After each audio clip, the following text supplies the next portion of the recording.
The few and the brave who have made it here at 8:30 in the morning in Seville are with us. We want to respect those who are joining live. This is an event called Prosperity Through Resilience, Transforming Public Finance for a Thriving Future. It's an event hosted by PAGE, the Partnership for Action on Green Economy, the Coalition of Finance Ministers for Climate Action, and the Convention on Biological Diversity. So 3 partners. We have a very good panel today. We have, some are still in the way. Getting through Seville is not always easy, as we learned yesterday. And it's very interesting because it's hot here in Seville. For those of you who are joining in from a live stream, we're in over 40 degrees Celsius temperature. So really a reminder that we have an urgent challenge to deal with climate. The focus today is on public finance, but not public finance by itself. It's really public finance in the sense of how does it leverage private finance? And I'm joined today by 2 panel members out of 3. We're expecting at least a third, and then our keynote speaker. To my right is Mr. Kjell Forsberg. He's the Assistant Director General for Trade at SIDA, the Swedish International Development Cooperation Agency. He's also the Director of Trade, Private Sector and Financial Instruments, which is very apropos for today's conversation. Welcome, Kjell. Thank you for joining us. To my left, Mrs. Dora Modiz. She's with the Presidential Commission of South Africa, the Climate Commission. She has a very interesting portfolio which deals with just transition issues. So actually how to navigate that very difficult space of creating value for the country as they navigate to a low carbon, more resilient future. Common denominator here, PAGE, the Partnership for Action on Green Economy. South Africa has been a PAGE country for quite a long time, working very closely with all the different PAGE countries. Of course, South Africa also hosts the G20 this year, so a very important moment for South Africa. And I also want to recognize SIDA's contribution to PAGE over the many years. You've been a great investor for us, and I think together we've accomplished quite a lot. So thank you for that. Some opening framing remarks from myself. I don't know how many of you were there in Addis in 2015. I was there. To me, it was a bit of a high watermark in some ways for cooperation because we had the Sustainable Development Goals that had just been adopted. We were heading towards a Paris Climate Agreement at the end of the year, and we were talking about finance for sustainable development. That was a really important moment. And it was also a moment when we had quite a lot of capital in the world because we had quantitative easing, we had quite a lot of money that was flowing out. So in a way, money was easier then. Today, it's a slightly different story.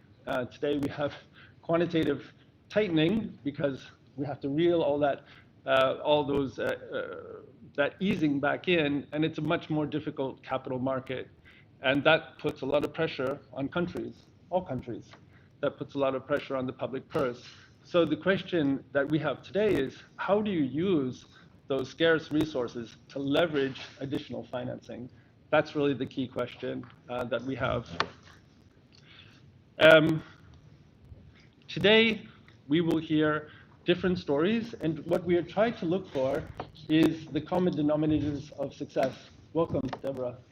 Thank you so much. Sorry. Don't worry at all. So our panel is coming together here, and let me just stop for a moment to welcome Ms. Débora Freire. She's from Brazil, the Ministry of Finance in Brazil.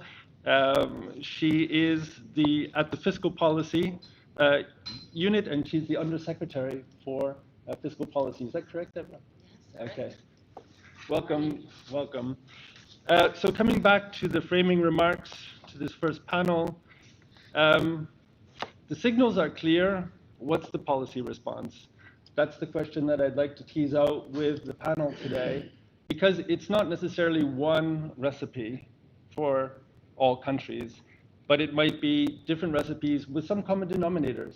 That will be the interesting thing. Can we tease out some of the common denominators for navigating this difficult space, tight fiscal policy resources, tight fiscal space, but a growing need for actually transition finance, if I could call it that. Interesting solutions are on the table: adaptation finance, sustainable budgeting approaches, credit market tools, ratings. All of these things are on the table. We want to hear about them today from our panelists. And I would personally come at this with a sense of humility in that we might think we have all the answers, but I think individually we might have an answer for ourselves. Collectively, we need to share our views to actually come up with an answer that works for each individual circumstance. So that's my personal approach. But we will look for common denominators of success, the policy innovation, the partnerships that help countries get across the line. So one more sort of housekeeping remark. The minister from Uganda, he is en route. It's very difficult to get in sometimes to Seville, the conference center here. So our keynote speaker, Minister Mattia Kasahio from Uganda and the co-chair of the the Coalition of Finance Ministers for Climate Action, is en route. When he comes, we'll pick up his keynote. I'd like to kick off the panel discussion by turning first to you, actually, Dora, if I could, from the Presidential Commission of South Africa. South Africa is leading in so many different ways, the G20, but also in creating a Presidential Commission for Climate Transition. Could you tell us a little bit about how you see navigating this space from what is essentially a very resource-rich country, a population-rich country, if I could put it like that, a heritage-rich country, but navigating a tight public finance space where a lot of investment might be required? And what are some of the tools that you're seeing and some of the approaches that you're putting onto the table from a South Africa perspective? And from there, we will go to you, Deborah, and then Shell, I will come to you. Yes, great. Thank you very much, and good morning, everyone. Yes, so in South Africa, we have come to that strong realization that with the constricting public purse, which means our public coffers is really under severe strains, as you mentioned, but at the same time, we have a responsibility to transition because we are very much coal-dependent and heavy emitter country, certainly in the African region. So therefore, as the Presidential Climate Commission, by the way, for those who are not familiar, we are a multi-stakeholder body that has been set up by the President. The Commission is chaired by the State President and mainly to advise on climate and just transition elements of the country and just where we are going, and which then means that the Commission has got this major convening power where we are able to bring to the table all sectors of the economy on issues that matter. Financing is one such critical issue. So from a public financing perspective, we work very closely with the Finance Ministry just to look at, how do we define sustainable financing? And how do we ensure that our just transition trajectory, which we've mapped out, we know where we would like to go, but we need to finance this transition. We've added just to it because the justice component is very important. So we have this say that we must leave no one behind. So therefore, the very same, for example, coal mining communities that are affected by the transition are right at the center when we start those particular discussions. But equally so is the role of financing.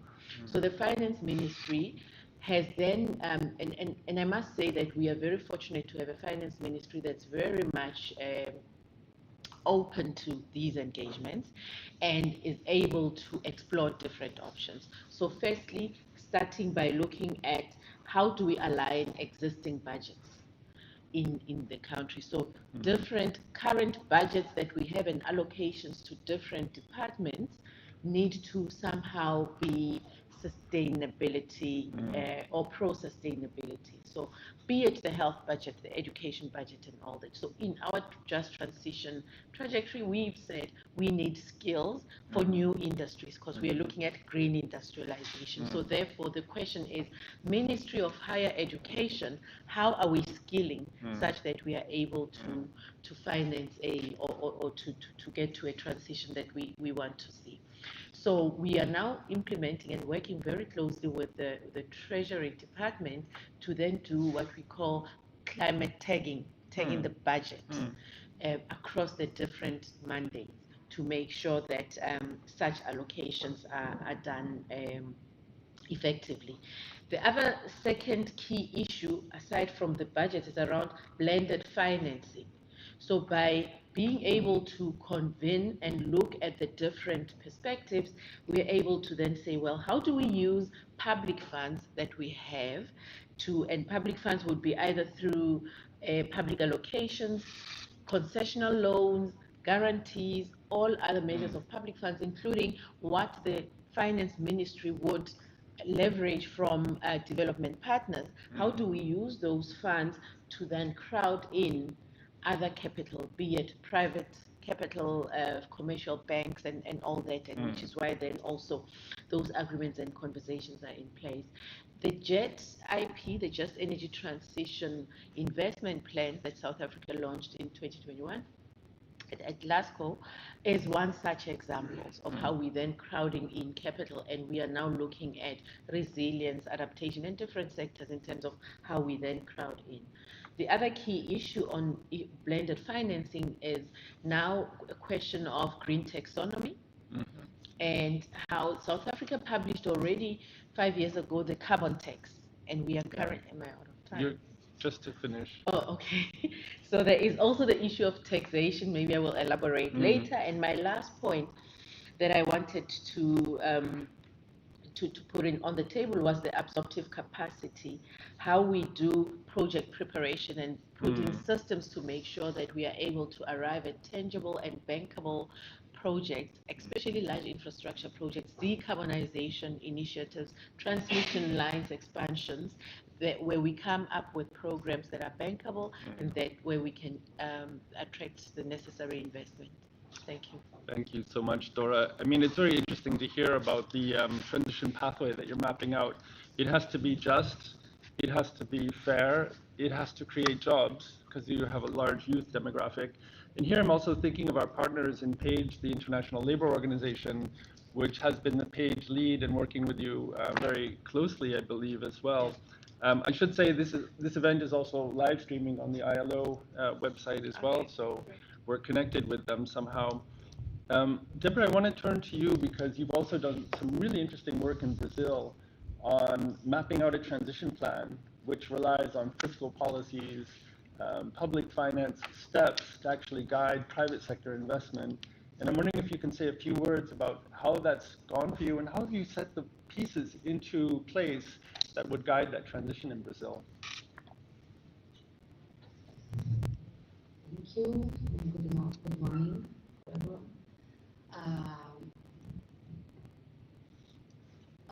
First, it is important to highlight that the ecological transition in Brazil, we refer to as the Ecological Transformation Plan, the ETP, is seen as an opportunity to achieve decarbonization while reducing inequalities in Brazil.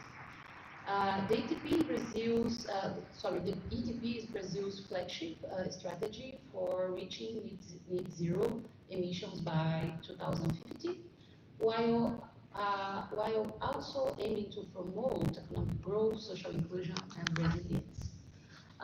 It spans 6 strategic axes, from sustainable finance and bioeconomy to infrastructure and the energy transition. This is the positive agenda of the Minister of Finance. The Minister of Finance is leading this agenda, of course, together jointly with the Environmental Ministry. So, from the fiscal side, Brazil's fiscal reforms are aligned with the goal of promoting social justice.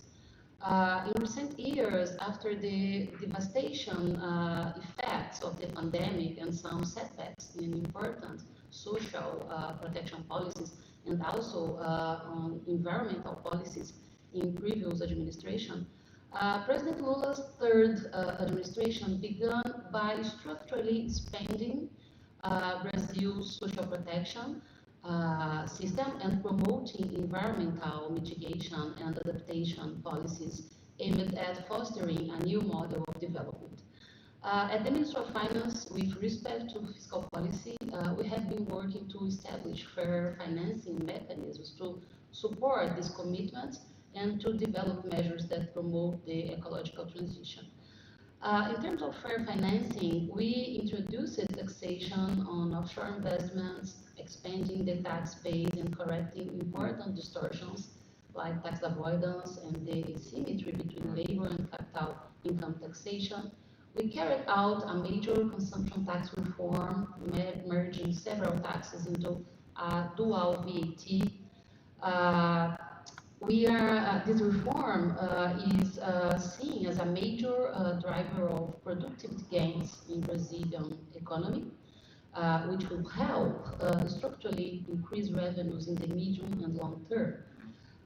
We are now proposing an important income tax reform in Congress, reducing the burden on lower income taxpayers while introducing a minimum rate of 10% on the super rich, who currently pay lower effective rates due to deductions, exemptions, earnings, deductions on earnings typically appropriated by the wealthiest, and legal loopholes. From a sustainability standpoint, in 2023, we managed to reinstate taxes on fossil fuels that had been reduced in 2022 during the election year. Also, the reform of consumption taxation introduces a selective tax on tobacco, sugary and alcoholic beverages, and environmentally harmful products. We established a selective tax on automobiles, vessels, and aircraft, as well as on mining activities. We are currently designing the selective tax regulations. Also, an important pillar of our fiscal reforms lies in the rationalization of tax benefits. We approved measures to better control and restrict the use of tax benefits. We also found political solutions to phase out some ineffective and costly tax benefit programs. However, this does not mean that we do not rely on fiscal incentive strategies for decarbonization. On the opposite, we have been betting on some well-designed incentives, such as the MOVER program, which provides tax incentives for automotive electrification, as well as incentives for the production of low-carbon hydrogen. We also rely on financial and credit incentive strategies, such as sustainable projects financed through repayable subsidized credit provided by the climate fund resources, which have been further amplified by funds raised through the issuance of sustainable bonds. And also, we are also tagging the spending in environmental tax. We are developing our sustainable taxonomy, which is very important to orient investments, private investments. And we are also developing, we approved our carbon market, and we are developing the regulation right now. Thank you. Thank you so much, Deborah. That is a really impressive array of things that you have happening in Brazil. And I'm hearing some similarities as well. I mean, not just on the tagging, but also some of the fiscal instruments that you're working on. And of course, the whole just transition aspect of it, right? Trying to create a growth which is horizontal, which is broad-based, and which is shared, which is a very important part. I wonder if you could say a few words, Deborah, just about how Page has worked with you and what have you done with Page in this effort to navigate this space? The partnership with Page has been very important for expanding our analytical capabilities in the context of the ETP. We collaborated jointly on an important project that aimed to evaluate the potential macroeconomic, environmental, and social impacts of ETP implementation using a modeling approach. Uh, we assessed outcomes for GDP, employment, emissions, and inequality across 90 alternative policy and macroeconomic scenarios. The model we developed is a multi-sectoral dynamic macroeconomic model centered on input-output structure, enriched with social and environmental extensions. The model developed comes with some auxiliary models like a farming model, a land use and habitat quality model, transport model, and an electricity model. These models feed back into the main model by refining GHG emissions estimates and allowing us to simulate sector-specific environmental trajectories. Together, this approach provides a comprehensive, integrated framework for evaluating the economic, social, and environmental implications of the EDP across multiple dimensions and time horizons. The project has generated important finds on the effects of the ETP, which can help drive its implementation forward. For example, in the results, the GDP would increase by up to 0.8 percentage points by 2035 and remain 0.15 percentage points higher in 2050, even under baseline conditions, business as usual conditions. Per capita income rises by over 4% by 2050. Employment shows strong gains. On the environmental front, the ETP leads to a dramatic reduction in GHG emissions, especially under full implementation. In our most ambitious scenario, net emissions fall to near zero by 2050, driven by policies in land use, energy, and farming. In some, the scenarios suggest that the ETP can deliver strong economic, social, and environmental co-benefits, especially if implemented ambitiously and supported by favorable macroeconomic conditions. From a policy perspective, several lessons emerge from this partnership with PAGE.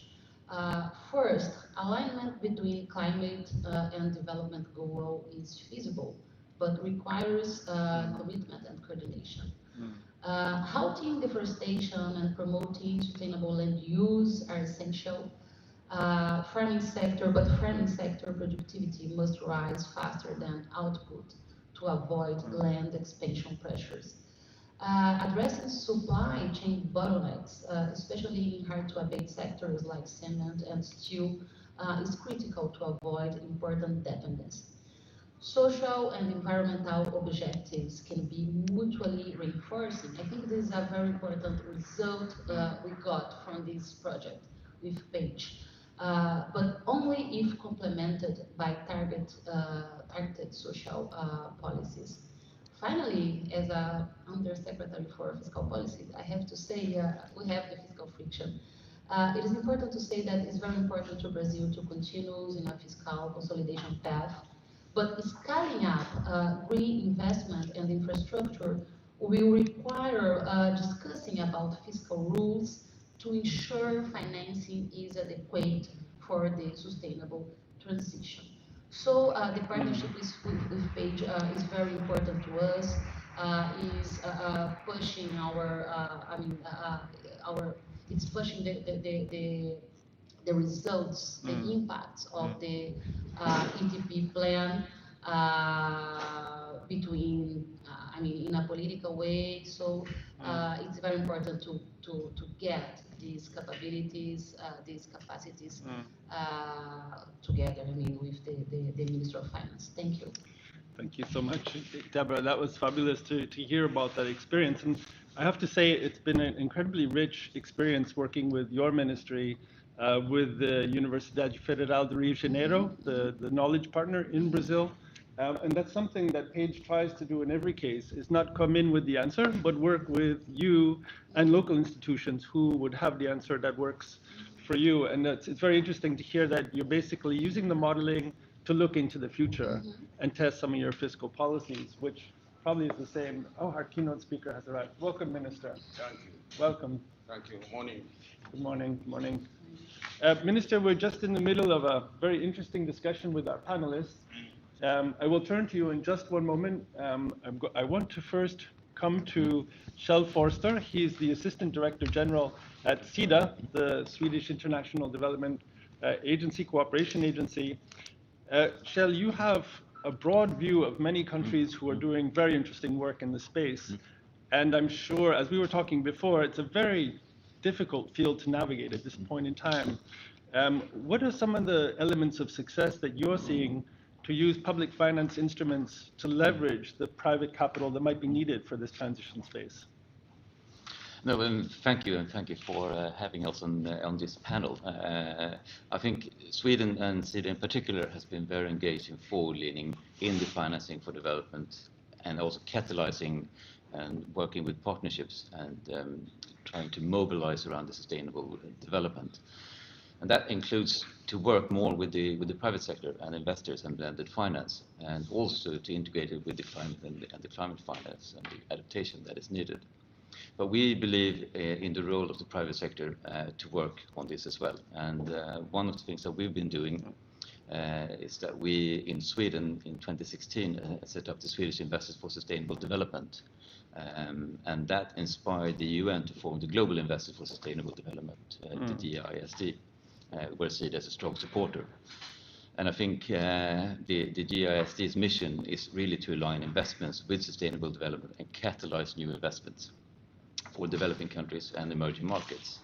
And some of the work has actually resulted in a number of actions, like incentivize the multilateral development banks to catalyze more private capital. I will come back to that in a second, what we have done specifically in Sweden.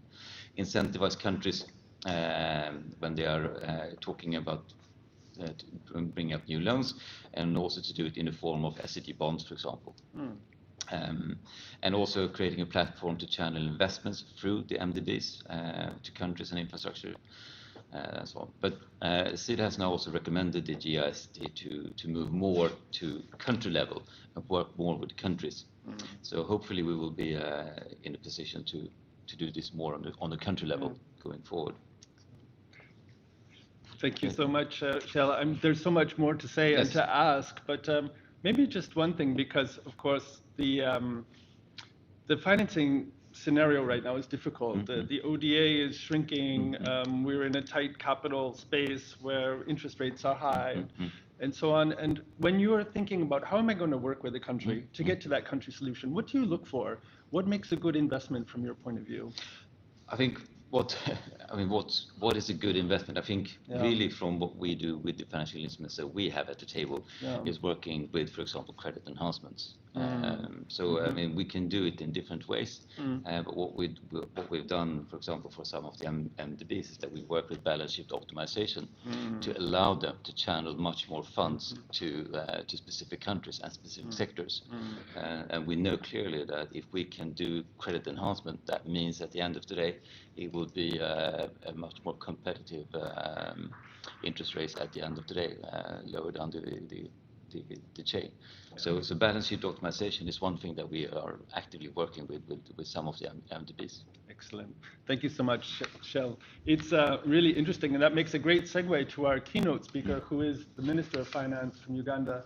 Minister, we're so pleased to have you with us today. We're very honored to be joining Minister Mattia Kasaija. I'm not sure if I pronounced that correctly. Very well. Thank you, Minister.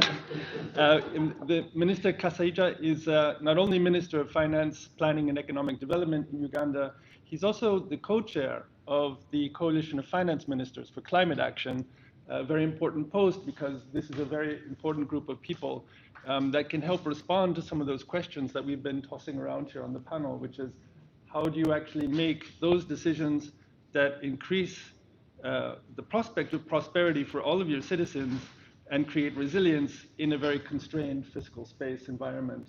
So, Minister, we are very much looking forward to hearing your remarks, both in your capacity as the person who makes those kinds of decisions in Uganda, but also with your leadership of the coalition today. So, Minister, a warm welcome to you, and we're very much looking forward to hearing your remarks.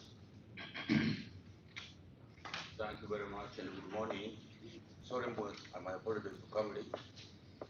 But this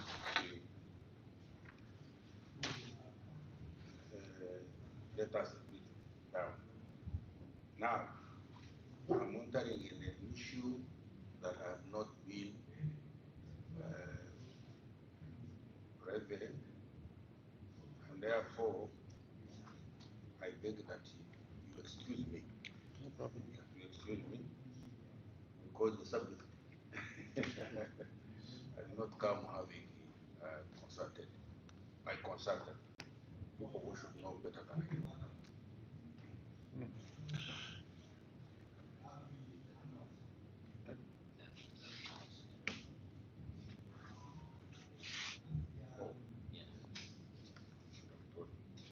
Now my office here is telling me that there is even something written, and I read it. Yes, sir.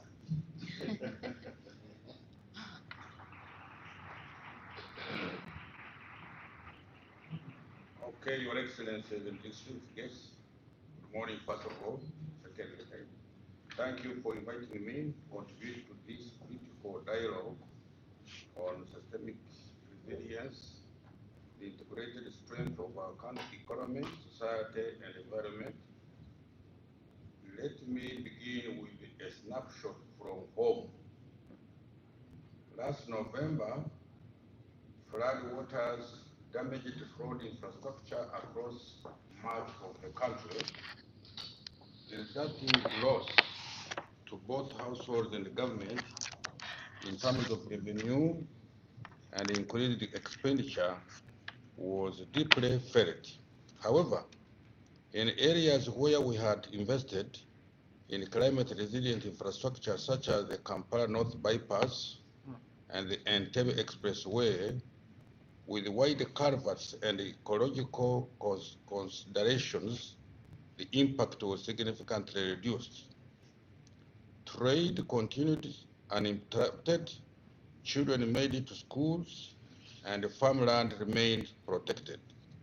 It is therefore clear that such investments yield economic, social, and environmental dividends.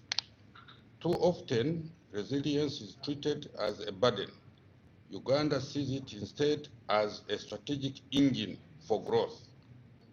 In agriculture, for example, our transition to climate-smart coffee increased the yields by 75%, adding US dollars 260 million in export revenue and creating 56,000 jobs for the young people. In connectivity, broadband now reaches 72% of our districts.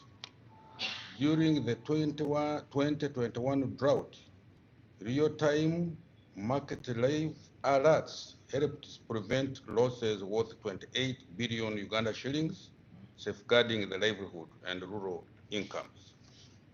As a result of such interventions, Uganda's economy is thriving. Our GDP has tripled since 2010, reaching Uganda shillings to 226 trillion, which is 61.3% billion of US dollars. We are projected to grow by at least 7% next year, driven by resilient sectors. This growth provides a vital fiscal foundation for continued investments in resilience. Scaling resilience requires collaboration. Uganda is proud to co-chair the Coalition of Finance Ministers for Climate Action, now representing 99 countries. Over the past year, the coalition has demonstrated its value as a platform for sharing best practices, fostering innovation, and building the capacity of finance ministries to lead on climate action. Through PAGE, supported by UNEP, we also benefit from financial and technical resources. We aim to deepen this partnership to achieve key priorities, supporting our members in implementing and scaling climate action, advancing analytical tools, developing innovative financial instruments with private sector partners, and identifying new fiscal pathways amid budget constraints. Uganda's chairmanship of the coalition brings a vital perspective to the global stage, anchoring a high-level ambition in the lived realities of developing countries while raising our collective aspirations. Today, I call upon our international partners and stakeholders for the three bold commitments. One, support us with the how. We need your partnership in designing locally informed, scalable, replicable solutions within budgeting systems and blended finance platforms. Don't just endorse, co-create tools, co-fund pilots, and co-launch innovations across countries. Two, strengthen capacity building. Establish regional centers of excellence to train finance officials in integrating resilience into fiscal policy. In Uganda, the Ministry of Finance is working closely with Makerere University to establish such a center for the African region. Three, assist us in our effort to establish and operationalize the African Finance Ministries platform. This platform will share tools, track progress, and enable peer review at the continental scale, enhancing national capacities through regional cooperation. To investors present today, opportunities within Uganda's resilience pipeline and in other developing countries are not speculative. They are grounded in strong policy frameworks, governance systems, and institutional backing. Projects with public guarantees and robust structures are ready for engagement. The multilateral development banks, please treat investments in systematic resilience as you would to export infrastructure with long tenors, tailored grace periods, and appropriately scaled concessionality. We are not asking for handouts. We are calling for the proper valuation of resilience, not only for its financial returns, but for its long development impacts, stronger growth, healthier populations, more robust ecosystems, more productive businesses, and improved tax revenues. Uganda's approach to resilience rests on three pillars. One, economic strength. Two, social cohesion. Three, environmental stewardship. Through our co-chairmanship of the CFMCA and our partnership with PAGE, UNEP, and other development partners, we are reinforcing each of these pillars. Today, I invite every country, investor, and partner to join us in building resilience not as a cost, but as our most profitable and sustainable asset. The road ahead demands great ambition. As finance ministries, we hold a unique responsibility to drive sustainable and inclusive economic and fiscal policies. Let us choose ambition together. Thank you.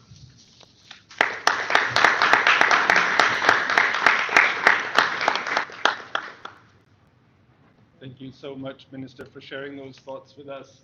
And some of the investments that you're looking at in terms of smart agriculture, controls on flooding, those things that can reduce your risk over time and increase your productivity is what I heard from you. Yeah. Which is very, very interesting.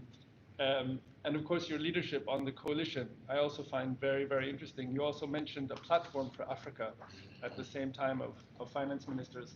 But one thing I wanted to say, Minister, is from the Partnership for Action on the Green Economy page, we're very excited about working with you and with the coalition of finance ministers because we feel that is the way to create a much stronger network of knowledge and capacity where you learn from countries like Brazil, where we just heard about the fascinating work you're doing on the ecological transition plan and the fiscal instruments that are part of that, to South Africa, my colleague here on the left, who's with the Presidential Commission of Climate Commission of South Africa, who are also working in that space of how do we create an investment pathway built on public finance that creates prosperity and resilience over time, but that's also fair. The other thing I heard, which resonates very much with what you said, Shell, is leveraging the finance from the multilateral development banks and stretching the balance sheets a little bit because it's not a handout, it's actually a good investment that we're making in the prosperity of countries by making them more resilient over time. So some very interesting threads that are coming together here. Minister, thank you so much for those remarks. What I want to do now is see if there's any questions coming from the floor. We have a brief moment for one or two questions that might be coming in. We have a microphone here. You've heard quite a lot from the panel. So we're going to give you a moment if there's a burning question for anyone. And if you do have a burning question, please introduce yourself and then for whom the question might be directed.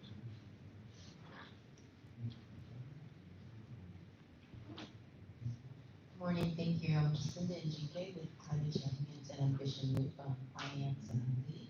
I'm really interested to find out how these platforms and capacity building structures are working for the private sector as well. As we engage with public sector actors, like you mentioned, it's important to leverage the capital. So I would be really interested to know how the capacity building is happening at the public sector. If you mentioned a platform that people can get involved, I guess it would be interesting to know what we can do to be involved in that type of capacity building and platform going forward. Excellent. Thank you so much. So how do we get involved with those different platforms? Can you remind me again of the platform you're with? Climate Champions Team. Climate Champions Team. Action, Ambition Loop. Yes. Excellent. I'm going to hold that for just a sec. Any other burning questions from out there? We're also live streaming, which is a bit of an innovation here because there aren't many events that are actually live streaming, but somehow the page team managed to pull it off with some creativity. Thanks, Amri, for doing that. Any other questions from the audience? Yes, the gentleman there in the row. Thank you very much. I'm from Senegal. I'm the Managing Director of Planning. I just want to thank Page because Page supported Senegal several years ago, put in place an action plan, and now we are expecting also a support from Page for the implementation of the action plan because we had an action plan, but it's not easy to get resources to fund that action plan. And it was very interesting to get this action plan, which was settled with all the stakeholders. Thank you very much. Thank you very much. Dr. Diallo, am I correct? Wonderful that you could make it. So that's a really interesting question from yourself, which is we have a plan, sort of like Brazil, you've now got a very interesting plan, or South Africa, and then how do we actually leverage that plan, the partnership, to generate more resources for going forward? I think that's a really good question. I think Senegal is also a very interesting case because I know you've had a strong focus on labor and skills building as well, which is another common denominator that we've heard today. So some interesting questions that are on the table. How do we get involved, number one? And then number two, how do we expand the circle from here? So I'd like to turn to our panel members quickly, and perhaps I could start with you, Deborah, from the Ministry of Finance in Brazil. Brazil, of course, has the BRICS presidency, has had the G20, COP30 in a few months. Thank you, Assad. I was just thinking of the list, the World Circular Economy Forum earlier this year. So many different ways in which Brazil is involved. How would you respond to those questions of meaningfully engaging and building from your concrete actions outwards? Okay, I was in Denmark in the coalition, the Ministry of Finance coalition, and it was very nice because we were together with people from academy, and also from and also policymakers, representatives of governments, and also with the private sector. Researchers and civil society. So I think it's a very open space to work together, and I don't see any restriction to partnership with all partners. So I cannot speak too much about that because I really don't know how it works very well. The coalition, but I think probably it will be very important to get the private sector involved. Okay, and yeah, about how to open and strengthen the importance of these partnerships for governments. I think, yeah, Brazil is betting in these partnerships to push forward the ecological transformation plan.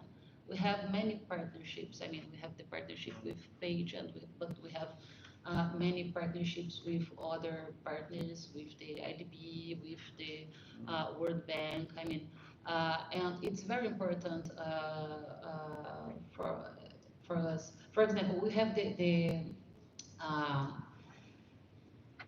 oh, sorry, I forgot the name, but the EcoInvest program. It's a very innovative program for swaps. We have too much volatility in our exchange rate, and the EcoInvest is a very innovative program for sustainable investment in terms of swaps for exchange rate for foreign investors. So we have a partnership with the IDB for that. And we also have the partnership with Page. So I think, and we also will start a partnership with Page about sustainable budget approach. We are already tagging our, the planning, the budget and planning ministry, they are already tagging the spending. But the Ministry of Finance, we will tag the tax expenditures in a sustainable way. So we will start this partnership. The institutions are very open, and Page is amazing in terms of analytical tools, in terms of the quality of the people that work together, that work there. So the way is to keep going and to keep doing this great job with Page and with other institutions. Thank you. Thank you so much, Deborah, for sharing that. And you talked about the workshop in Copenhagen on modeling. So that was essentially looking at macroeconomic modeling to project forward under different scenarios, including external shocks, with climate shocks, extreme weather shocks. How do you create an investment pathway with public resources and private resources that builds growth in a way that's protecting from those shocks? And that, to me, was a really good space to share experiences, right? And I think that's an open space because it's essentially knowledge, right? Which is almost a public good, right? There's no limit to sharing knowledge. So that's one place we can invest that creates a total win for everyone who's involved. I want to come to you, Dora, for a moment from the Presidential Commission of South Africa. because you've heard now the minister and his vision for Uganda, but also for the coalition of finance ministers. And the two questions that we've had: how do we navigate the space? How do we leverage more resources? How do we get involved in a way that's meaningful? And again, here I just underline the leadership position of the two countries that are at the table, the three countries, of course, because you all have very important leadership positions, but South Africa hosting the G20 presidency this year. No, thank you very much. Yes, I think it starts, and let me take off from where you left off. It starts with partnerships that work. You know, partnerships that are place-based and issue-based. So where we started in South Africa with a partnership with Page was to say, let us map out and define our green economy trajectory that includes a decarbonized future. And how do we stack and sequence different initiatives to make sure that we really shift the needle? And then now we are moving into a space that says, yes, we've got the frameworks in place, the capacitation, the local government support initiatives through this partnership and others. What other partnerships would then assist us in ensuring that we implement?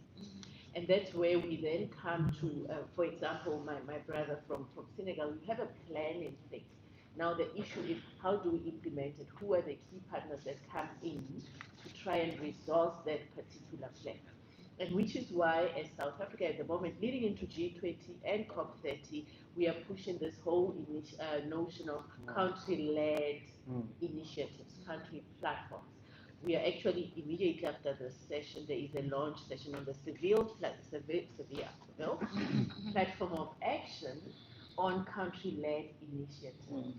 Because based on the plan that you have, you then have to define the kinds of resources that you need at the different stages of that plan.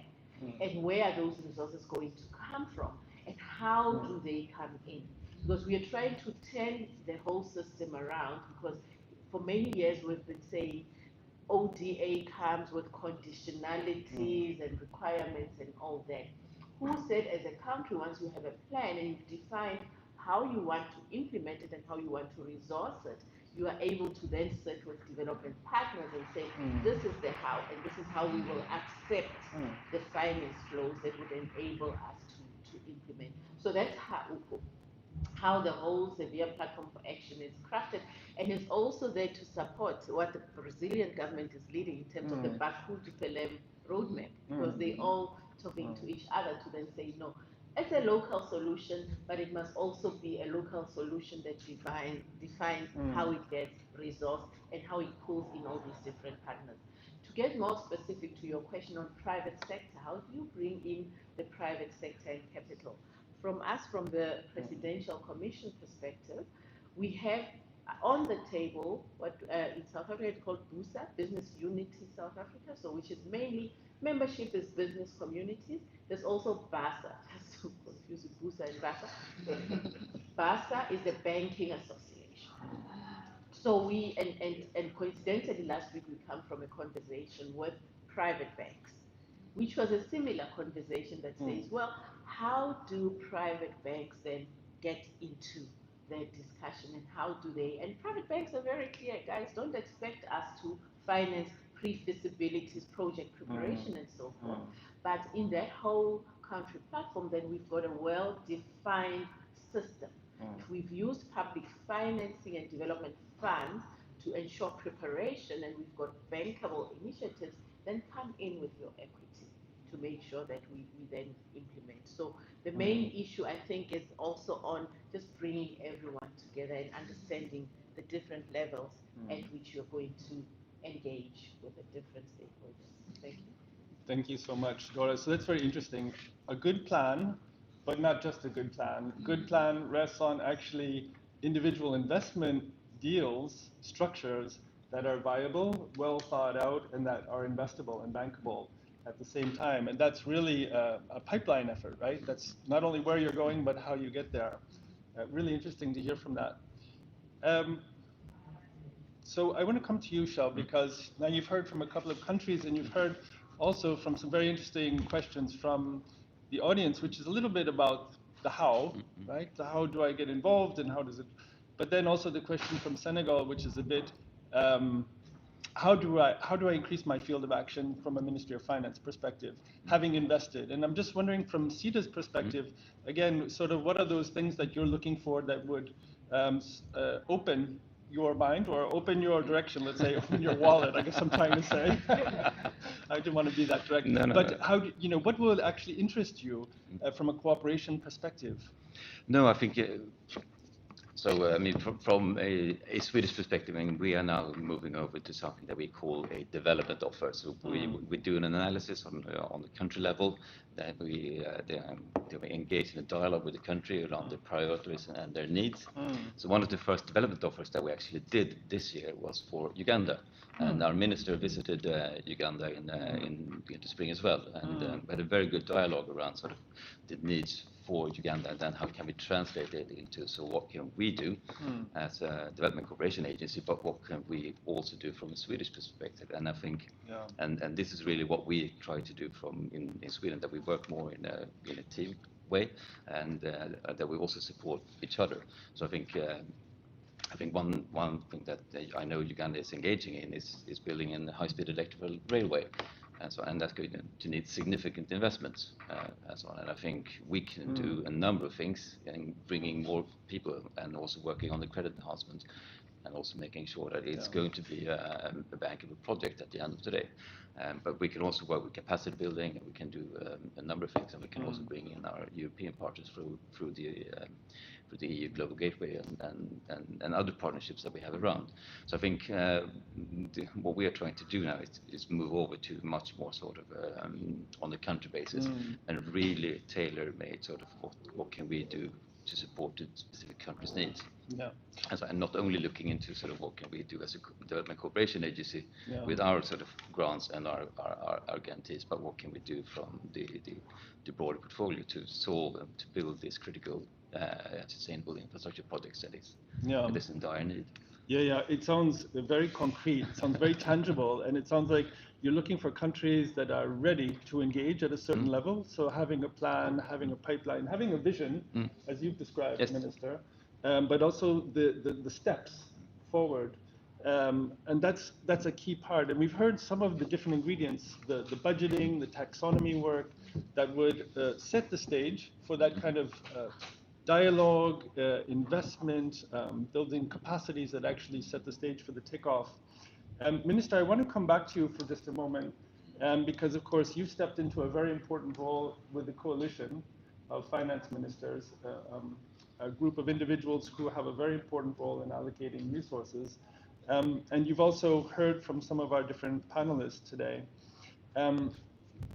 As you go back to Uganda from Seville, in your capacity of the coalition, the chairs, what are some of the things that you will take back with you to Uganda?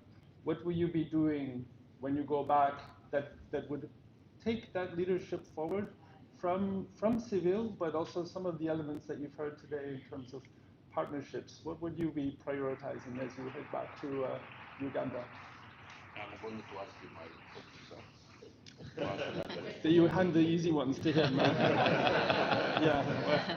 When it's easy, you get it. You can. Here we have a microphone. There's one here. Thank you so much, Honorable, for the opportunity. It's a pleasure, really, always. And thank you for inviting us. I'm Sam Mukumi, a technical officer in the Minister of Finance, and standing for the minister when it comes to coalition finance ministers of climate action management and sharing. So the question you put is very important. I'll go back to Brazil's talk about the coalition and what we do. The coalition has 6 principles. Always start making sure that Minister of Finance get more engaged in climate action through our handles, budgeting, revenue and the rest. And one of the pillars of the principles is number 2, is about capacity building and sharing of knowledge. So this is one thing that the coalition that the minister chairs is looking at. How do we leverage different platforms to make sure that we get more capacity to understand this topic, because we're economists and statisticians better and be able to put it in public finance management. So what we've done is we have the tools. We kind of match our countries, the different member countries, with different institutional partners that we have, and see about how they get capacity. But the other one is the forum that organized in Denmark 2 weeks ago was more about also capacity building in models, the different models that the tools to use. And now more to that is that we have the resources, the compendium of tools that's on the website right now, the papers that we published and others are all based on encouraging having shared knowledge. But the partnership, like Paige, there's a lot we're doing together, and that's at global level. When it comes to the African level, the minister in Uganda is leading with Senegal, I'm happy Senegal is here, leading the creation of a platform for African finance ministries to come together to identify the capacity gaps and be able to leverage the different institutions that are around so that we can get capacity. So that's one way, and that's what the minister is taking forward at continental level. In Uganda, when it comes to Uganda, we have a critical need for understanding, as the Minister of Finance, what actions to take, how to make green our national development plans. We have a 10-fold strategy that is intended to multiply our GDP by 10 times in 15 years. We call them ATMs. We are investing in agro-industrialization, tourism, mineral development, science, research, and technology and innovation.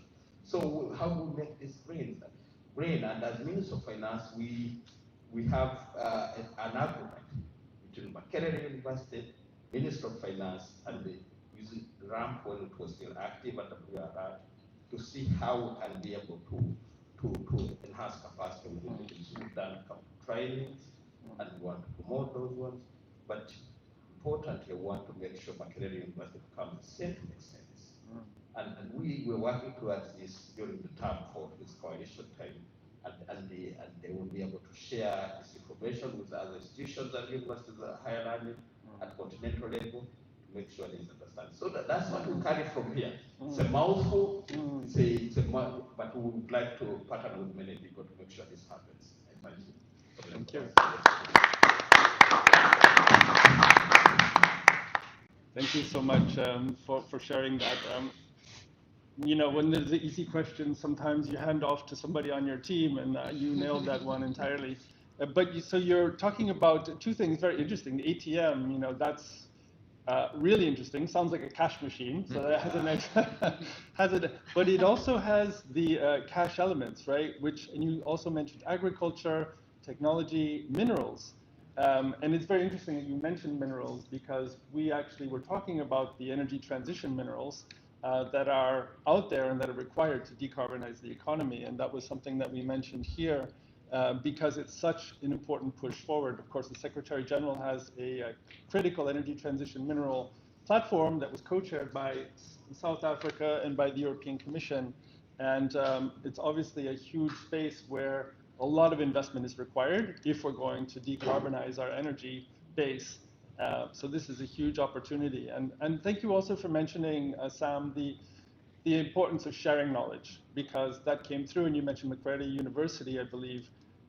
Having been with Paige as the chair of the board for some time, we've seen that model so successful. I think in South Africa, you had a knowledge partner, which was the university, I can't remember. Cape Town, yeah, it was in Cape Town. And in Barbados, it was UE, in Brazil, Rio de Janeiro, also Sao Paulo, of course, the major universities. But this, in a way, is capacity that is organic, that stays, that grows, and that lifts. And so if in some way Paige, the Coalition of Finance Ministers, can help create that tissue, that connectivity, I think we've done something important.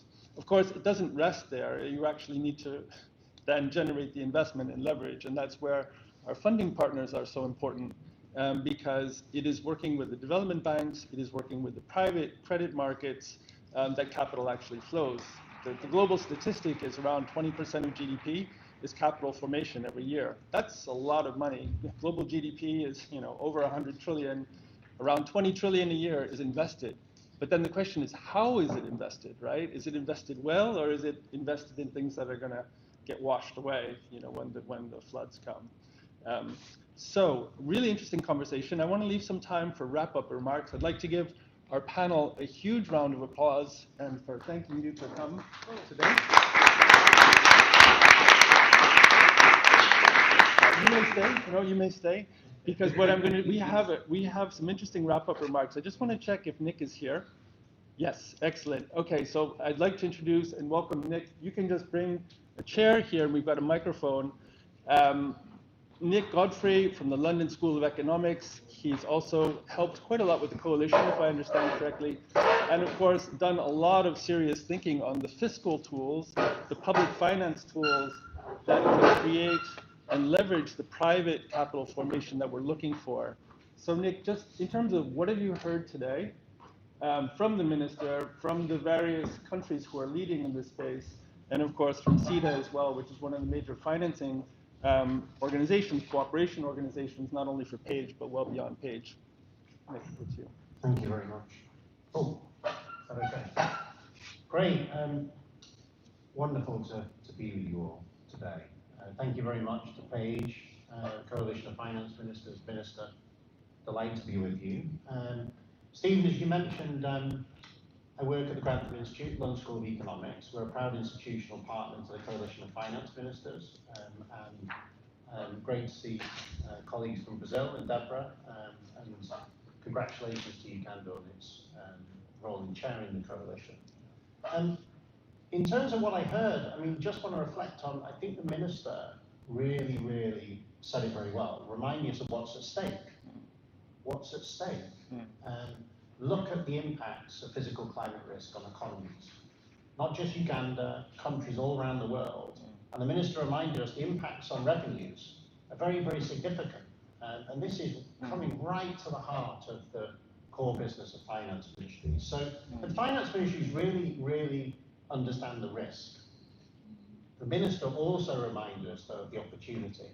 Smart investment can have a very significant impact on boosting resilience, growth, development, and avoiding so many of the damages that are already with us and those that are unfortunately to come. So there's the risk and there's the opportunity. To deliver on that opportunity for a net zero climate resilient future, we need significant investment. And this is where the Minister, Deborah, others have reminded us, finance ministers are so important to unlock the scale of investment needed in the transition. Finance ministries will have to be right at the heart of it. Finance ministries, the global family of finance ministries look after over $30 trillion in public capital and play a huge role in shaping the other $70 trillion of the $100 trillion global economy. So finance ministries have to be right at the heart of the transition. For too long, on climate, we spent time engaging as if this was a narrow environmental question. With environment ministries are important, climate ministries are important, the big line ministries are important. But if we think about what we need to do, this requires investment at scale. Finance ministries have to be in the driving seat, working with the whole of government to drive the investment that we need to see. The Coalition of Finance Ministers, nearly 100 finance ministries now, a couple of years ago put together a flagship guide to climate action. This really lays out how finance ministries can play an important role in driving the transition using the big levers of economic strategy, fiscal policy, and oversight of the financial system to drive the change we need to see. That guide has over 100 examples of serious leadership by finance ministries all around the world, including Brazil. Deborah mentioned the ecological transition plan. Brazil's leadership is tremendously important. Actually, Brazil placing real emphasis on finance ministries now for the first time as part of the COP with the Circle of Finance Ministers. So finance ministries have to be at the heart of this. I also want to pick up on something that Deborah said. Yes, finance ministries understand the risks. Yes, they're starting to really understand the tremendous economic opportunity from that investment. But at the same time, finance ministries have many big questions that they often do not have the capacity necessarily to address. So how much to invest? How are we going to fund it? And what types of new technologies do we need to invest in? What are the cost profiles? How are those likely to transform over time? what is the impact of physical climate risk on the economy? How's that likely to shift over time as we see a warming world? So some big questions. And Sam picked up and Deborah picked up. The work of the Coalition of Finance Ministers has just launched a new initiative on economic analysis for green and resilient transition, which is about equipping finance ministries and supporting them to address these big questions with analytical tools. And Deborah just really picked up how Brazil is using really smart analytics to address some of these big questions, to support decision making, to inform the implementation of the ecological transition plan, looking at things like the distributional consequences and how do we manage those as part of a just transition. So Sam mentioned, well, this new initiative, we've assembled. I mean, the good news is, a lot of finance ministries and other actors, are working hard at developing good economic analysis and modelling tools. The unfortunate reality is, though, that finance ministries need support in mainstreaming these at the heart of decision making. So the Coalition of Finance Ministers just did a survey of nearly 60 finance ministries. It's the biggest survey ever attempted. It shows that finance ministries understand the risks, they understand the opportunities, but don't necessarily have the tools to follow through on that. For example, only around a quarter of the world's finance ministries, if we use this survey as a proxy, have done significant analysis of the public expenditure requirements for investment in adaptation. Less than half have looked at the public expenditure requirements for deep decarbonisation, for example. Only around a quarter to a third of finance ministries have either fully or partially integrated climate within their big tools. The budget, macro forecasting, policy and programme appraisal, etc. So I think just really wanted to round out by really emphasising this issue of capacity, and finance ministries get they need to build their analytical capability. And Sam mentioned Africa Finance Ministry platform, a peer-to-peer learning platform, so that finance ministries can exchange ways in which they can think about boosting their capacity on climate, their analytical capability. Our colleague from South Africa mentioned country platforms, ways to support countries to build and boost capacity with finance ministries right at the heart of it. For me, domestic leadership is tremendously important. Yes, international organisations can play a role, but ultimately domestic leadership. We have to emphasise domestic leadership. We've got to avoid the supply-driven stuff that we see via a lot of international organisations, let's face it. And we have to transform and support domestic leadership by countries, by finance ministries, and then international organisations can play a tremendously important catalytic role helping support that domestic leadership. And we've seen that through PAGE, we've seen that through a lot of other organisations, and Deborah mentioned just how important that has been in Brazil, and we've seen CEDA really thinking about how do we support domestic leadership. The Coalition of Finance Ministers has developed a whole bunch of stuff to support its members in building their own capability. There's a capability assessment framework, a self-assessment tool that finance ministries can use to look at their capabilities and mainstreaming climate within everything they do. Sam mentioned there's the coalition supports an annual forum. Deborah's there in Copenhagen, which is about how do we promote peer-to-peer learning between finance ministries and between finance ministries and other actors on the latest analytical tools, the latest modelling tools, and a whole bunch of stuff. I've gone on far too long, but hopefully that's a useful kind of set of reflections.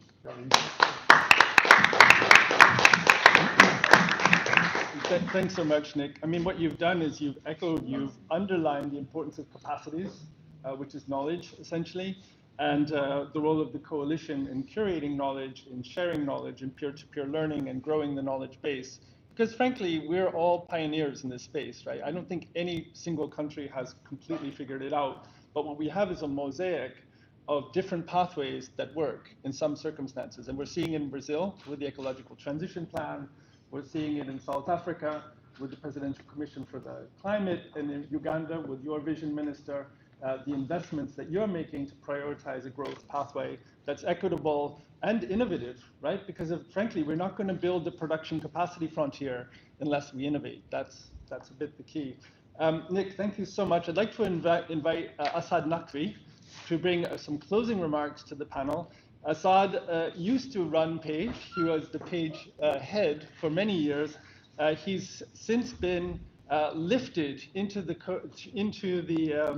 Convention on Biological Diversity. I say lifted because he's been recognized for having so much capacity that he's now the director for implementation support at CBD. That means the man who will help get it done when it comes to investing in nature. So Asad, what have you heard today, and how would you leave us as we head out of the room? Thank you. So if you don't mind, I'll keep standing. Well, thank you so much. Number one, on behalf of the Convention on Biological Diversity and the co-host, I really thank each one of you for such an insightful discussion and bringing in the insights.